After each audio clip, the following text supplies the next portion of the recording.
राधे कृष्ण दोस्तों। एक बहुत ही पुराना गांव था जहां बहुत से प्राचीन खंडर बने थे और इन खंडरों में कई वर्षों से पुरातत्व वैज्ञानिक रिसर्च के लिए आया करते थे। वैज्ञानिकों को इस गांव से हिंदू संस्कृति से जुड़ी कई प्राचीन वस्तुएं प्राप्त हुई थी।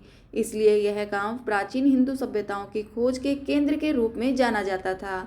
लेकिन उनकी खोज अभी तक अधूरी थी क्योंकि वह धार्मिक ग्रंथों में बताए गए अस्त्र शस्त्रों की खोज में लगे थे। एक बार उसी गांव के मैदान में बच्चे फुटबॉल खेल रहे होते हैं। अचानक उनकी फुटबॉल एक गड्ढे के अंदर चली जाती है। गड्ढा काफी गहरा था, इसलिए बच्चों की हिम्मत उस गड्ढे के अंदर जाने की नहीं हो रही थी। तभी गांव में एक फेरी वाला कपड़े बेचने आता है। बच्चे उसे रोक लेते हैं और उससे अपनी फुटबॉल निकालने की जिद करने लगते हैं। फेरी वाला बच्चों की जिद मानकर गड्ढे के अंदर घुस जाता है। अंदर बहुत अंधेरा था, जिस वजह से उसे कुछ दिखाई नहीं दे रहा था। वह अंदाजे से नीचे उतरता जा रहा था। अचानक उसका पैर फिसल जाता है और वह गड्ढे के अंदर जाकर फंस जाता है। फेरी वाला दर्द से चीख उठता है और उसकी आवाज़ सुनकर आसपास के लोग गड्ढे के पास जमा हो जाते हैं और सभी उसे निकालने की कोशिश करने लगते हैं।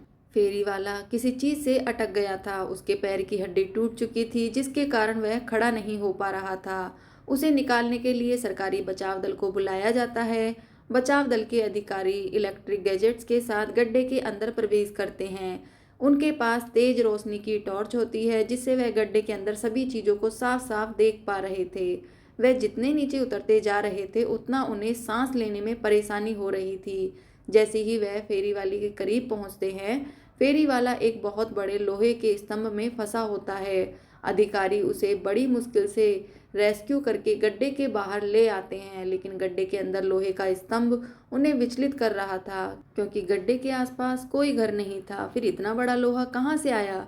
वह लोहे को बाहर निकालने का फैसला करते हैं, लेकिन यह क्षेत्र पुरातत्व विभाग के अंतर्गत आता था, इसलिए यहाँ उपस्थित किसी भी खनिज को बिना उनकी अनुमति के नहीं लिया जा सकता था। बचाव दल की अधिकारी पुरातत्व विभाग को बुलावा भेजते हैं और जैसे ही वह इस लोहे के स्तंभ की जांच करते हैं तो उनकी खुशी का ठिकाना नहीं होता, क्योंकि यह चीज लोहे से नहीं बल्कि अंतरिक्ष के ग्रहों में उपस्थित विभिन्न प्रकार की खगोलीय धातुओं से बना हुआ स्तंभ प्रतीत हो रहा था, जो कि पृथ्वी में इकलौता था। उस धातु के गहन अध्ययन से उन्हें इस बात का एहसास हो चुका था कि यह जरूर हिंदू संस्कृति से संबंधित कोई विशाल अस्त्र हो सकता है। स्तंभ का आकार बहुत विशाल था, जिसे निकालने के लिए बड़ी बड़ी मशीनें लगाई जाती हैं और स्तंभ को निकालने की जिद्दोजहद शुरू हो जाती है। उस गड्ढे के आसपास हजारों की तादाद में लोग जमा हो जाते हैं। सभी उत्सुकता से गड्ढे की तरफ देख रहे थे। खनिज विभाग के अधिकारी पूरी मशक्कत के साथ स्तंभ को निकालने में लगे होते हैं। खुदाई करते हुए 38 घंटे गुजरते ही अचानक स्तंभ का आखिरी छोर उनके हाथ लग जाता है और जैसे ही हाइड्रोलिक मशीन की सहायता से स्तंभ को बाहर खींचा जाता है, वहां उपस्थित लोग जय भोलेनाथ के नारे लगाने लगते हैं, क्योंकि यह स्तंभ भोलेनाथ के त्रिशूल की तरह प्रतीत हो रहा था, जिसकी पुष्टि पुरातत्व वैज्ञानिकों द्वारा की जाती है। वैज्ञानिकों के हाथ में बहुत बड़ी सफलता लगती है, क्योंकि वह हिंदू संस्कृति के प्रतीकों का शोध कई वर्षों से कर रहे थे और उन्हें आज तक इतना बड़ा जीता जागता उदाहरण नहीं मिला था। लेकिन आज उनकी यह खोज पूरी हो चुकी थी। त्रिशूल को अनुसंधान केंद्र में ले जाया जाता है। त्रिशूल मिलने की खबर से पूरे विश्व में जिज्ञासा पैदा हो चुकी थी। सभी जानना चाहते थे कि त्रिशूल वाकई भोलेनाथ का है या कोई सामान्य ढांचा है। त्रिशूल की रिसर्च करने के लिए कई देशों से वैज्ञानिकों को आमंत्रित किया जाता है। सभी अपने अपने स्तर से त्रिशूल की कई पैमानों में जांच करते हैं और जब फाइनल रिपोर्ट आती है तो वैज्ञानिकों में खुशी की लहर दौड़ पड़ती है, क्योंकि यह हजारों वर्ष पुराना भोलेनाथ का ही त्रिशूल लग रहा था। क्योंकि इससे जुड़ी जानकारियां इस बात को प्रमाणित कर रही थी कि यह पृथ्वी में उपस्थित किसी भी धातु से नहीं बना था, बल्कि अंतरिक्ष में उपस्थित विभिन्न प्रकार की चट्टानों के मिश्रण से इसका निर्माण हुआ था, जो कि अपने आप में अद्भुत अकल्पनीय था। वैज्ञानिक त्रिशूल मिलने की खुशियां मना रहे थे। अचानक प्राकृतिक वातावरण बदलने लगता है। गर्मी के मौसम में चारों तरफ जोरदार बारिश प्रारंभ हो जाती है। मौसम विभाग की जानकारी के अनुसार वर्षा अनिश्चित कारणों की वजह से प्रारंभ हुई थी, जिसके बारे में मौसम विभाग को कोई जानकारी नहीं लग रही थी। और तो और सैटेलाइट से भी बारिश से संबंधित कोई संकेत प्राप्त नहीं हो पा रही थी। वैज्ञानिकों में उथल पुथल मच चुकी थी, क्योंकि ऐसा पहली बार हुआ था कि प्राकृतिक घटनाओं का अवलोकन करने में उन्हें परेशानी हो रही थी। उन्हीं वैज्ञानिकों में से एक ऐसे भारतीय वैज्ञानिक भी थे जो धार्मिक ग्रंथों की जानकारी रखते थे। तभी उन्हें अंदेशा होता है कि शायद इस त्रिशूल की वजह से मौसम का परिवर्तन हुआ है।